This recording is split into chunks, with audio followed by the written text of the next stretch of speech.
Indonesia mencatatkan skor membaca di angka 371 yang membuat Indonesia terdepak dari peringkat 64 menjadi 74.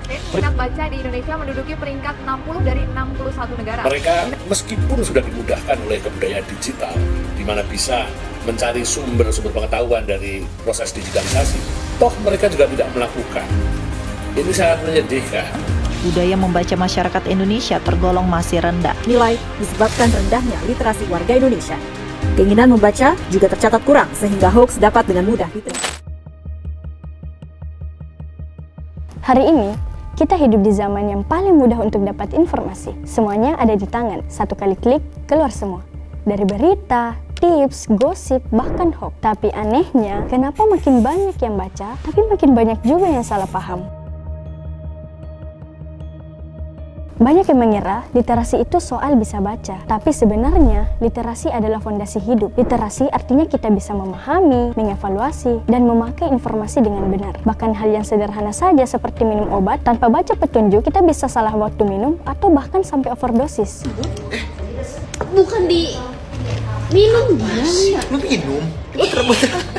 Gue minum 3. Hah? Ini belum pecahin bukan buat diminum, olesin ke rambut. Lu tahu ini nggak vitamin salmon yang apa minyak ikan? Ya beda.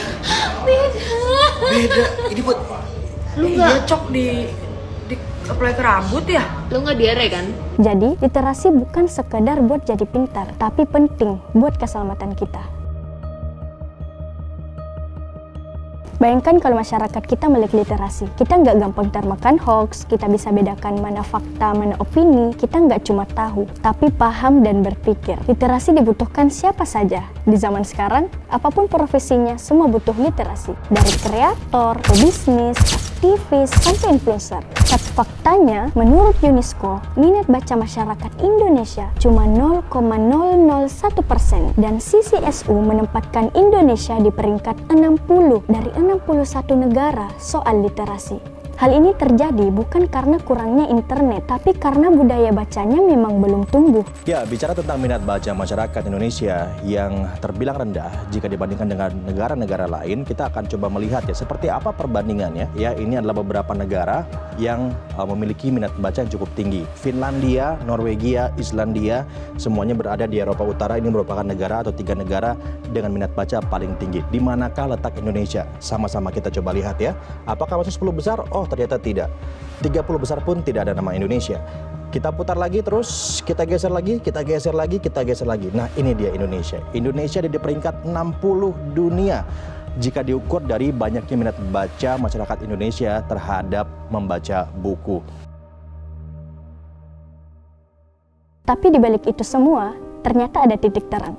Sekarang perpustakaan Indonesia sedang berubah. Dari yang dulunya sepi dan kaku, sekarang sudah jadi ruang terbuka, nyaman, dan aktif. Kita sudah punya lebih dari 164.000 perpustakaan. Perpustakaan daerah, sekolah, dan bahkan sekarang udah ada banyak taman baca. Ada Impusnas, perpustakaan digital di HP, ada mobil keliling bawa buku ke pelosok.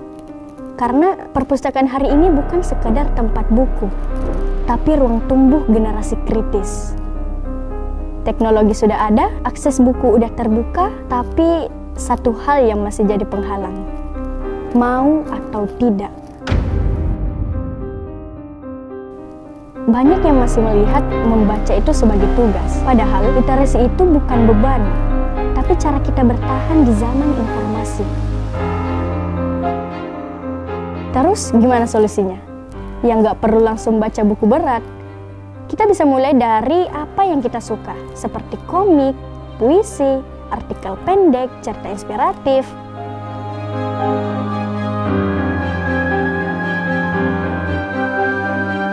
Bisa gunakan perpustakaan sekolah, manfaatkan Impusnas, ikut komunitas baca. Karena literasi tumbuh dari rasa ingin tahu, bukan karena paksaan.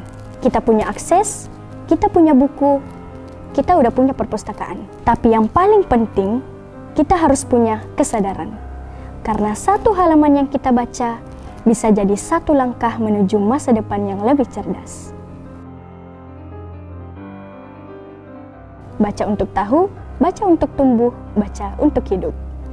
Satu halaman, satu langkah menuju masa depan yang lebih cerdas.